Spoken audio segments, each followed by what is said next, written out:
This recorded demonstration is about the operation and control of a robot arm manipulator. This robot arm model is called the Kinova Miko 6DOF, meaning that it has 6 degrees of freedom. It comes with a special end effector called gripper, which can grasp small objects and manipulate them. This shows the rear side of the robot arm, and as you can see, it has two modes of control input. One is through joystick and the other is through USB or computer, and they are connected to the joystick controller and laptop respectively. Let us take a look at the joints which enable the 6 degrees of freedom in this robot. This is the first joint, and this is the rotation associated with that joint.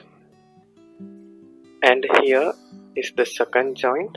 The first and second joints together mimic the action of a shoulder. And here is the third joint, which is also called the elbow joint. This is the rotation about it. This is the fourth joint. And here is the fifth joint.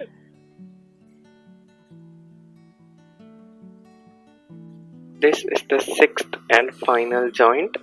The fourth, fifth and sixth joints combined together mimic the action of a wrist, and this is the end effector of this robot.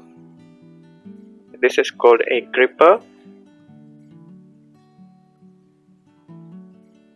and as you can see, it has two fingers that can be opened and closed, and this is used to grip objects and manipulate them. Let us first look at how to control the robot arm using the joystick controller. Here is the image of the joystick controller. This button is used to power on and power off the robot arm. The green LEDs indicate the power status of the joystick controller. The red LEDs give the error feedback. The blue LEDs at the top of the joystick controller indicate the current control mode of the robot arm. The first LED indicates translation mode, which means the end effector can be moved in the X, Y, Z axis. The second LED indicates wrist mode, in which the end effector cannot be moved but can be oriented by rotating around the X, Y, Z axis. The third LED indicates fingers mode, in which the fingers of the gripper can be opened and closed. The fourth LED indicates a special mode called drinking mode, which is used in combination with the wrist mode. In wrist mode, the point of rotation was set in the middle of the gripper, and in drinking mode, it can be offset to produce a rotation around another point in the space of the arm. Push button 1 is used to activate or deactivate the drinking mode. Push button 2 is used to set the current position of the end effector, and push button 3 is used to reach a preset position. Push button A is used to reach the finger mode. Push button B is used to toggle between the translation and wrist modes. Now let us operate the joystick controller and see its effect on the robot arm. As you can see, the control mode 1, which is translation mode, is selected, which means the end effector can move in XYZ axis. You can see when I push it up, the end effector is coming forward, and when I push it down, it's going backwards. Similarly, this is allowing the end effector to move in the other axis. For the third axis, we have to twist this joystick lever, so this direction is downwards and the other direction is upwards. There is also a maximum limit to which a robot arm can reach. So if I keep pushing this lever up, the robot keeps coming forward until this point. Beyond this point, the robot cannot reach any further.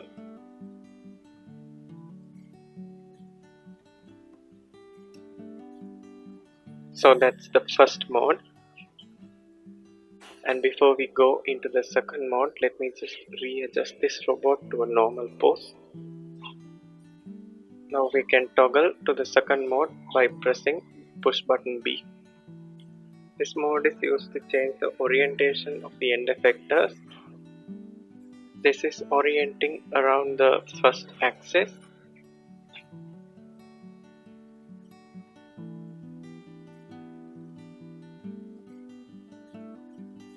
And now it is orienting around the second axis.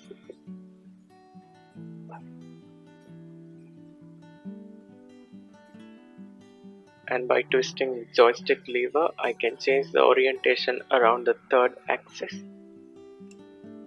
So those are the first two modes. The third mode is only for the gripper, and to go into the third mode we have to press the push button A. This is opening the gripper fingers, and this is closing. Similarly, in this direction also it can open and close the fingers. The twisting of controller is disabled in this mode.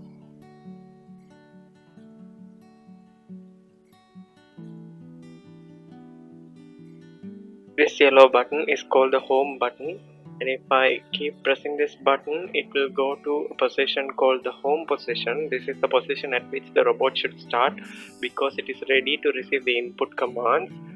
And if I keep pressing the button again, it will go to another position called the retracted position. At this position, the total volume occupied by the robot arm is minimal, and this is where we should keep if you are not operating the robot, because it cannot move from this position. It's a standby mode. The LEDs are also blank. So if you want to move, you have to bring it back to the home position first, and then we should be able to move.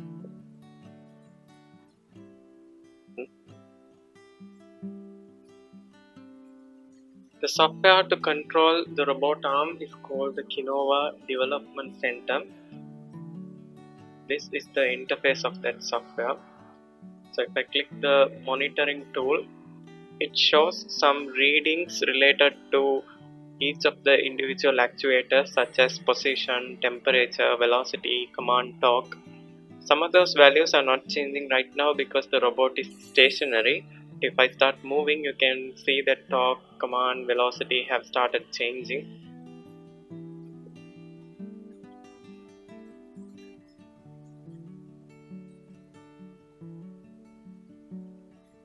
In the Cartesian option, you can see the values relating to the end effector, force, position and all changing. In the angular monitoring tab, if I switch the joystick to orientation control, you can see that some values are specifically changing. Here the theta 6 only is undergoing a change.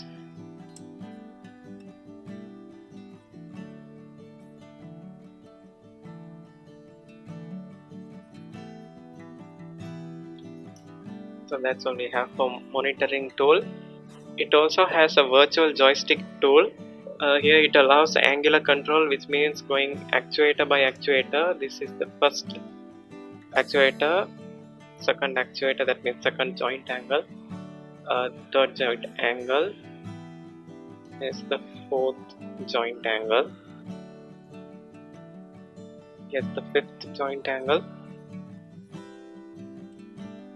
the sixth joint angle.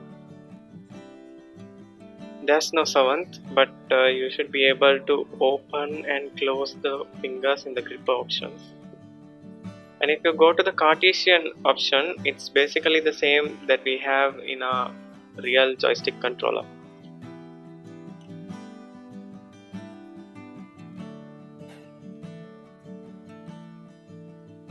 Now we will attempt to do a pick and place task with this robot.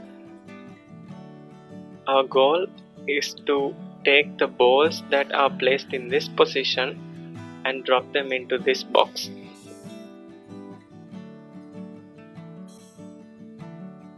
To do that, first we have to create a path or trajectory from the starting position to the end position, which is the box. The very first point of the trajectory should be close to the starting point, in order to grasp the ball, but the final point can be hovering above the box because we only have to drop it into the box, not place it. The remaining positions should be decided in such a way that they are not obstructed by the environment. When you have decided on the path, you can start the development center and select trajectory planning tool. Select the enable fingers option because we have to move it to grasp the ball. Also select the loop trajectory because we will attempt to repeat this action.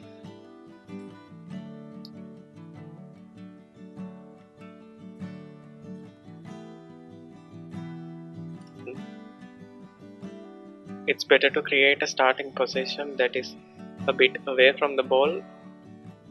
First I will try to orient this end effector vertically downwards so that it will be easier for me to grasp the ball. Also keep the fingers opened at start. Once you have decided on that, you can click add to add this point to the trajectory.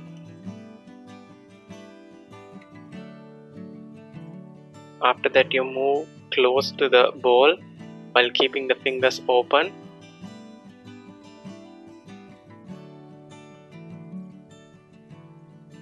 And add this position as the second point to the trajectory.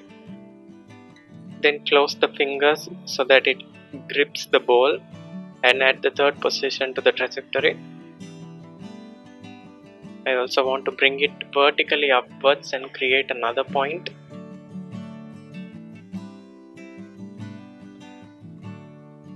Now to move the end effector hovering above the box to create the fifth point from which this should be dropped. And I can open the fingers to drop the ball and create the sixth point. Just for safety, let me create another point which is a little bit higher than the dropping point and have it as my final point of the trajectory.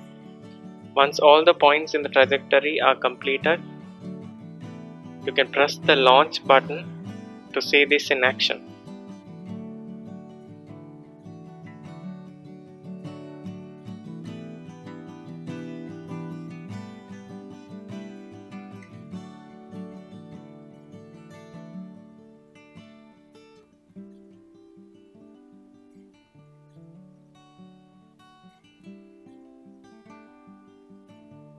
When you want to stop it, you can press the stop button.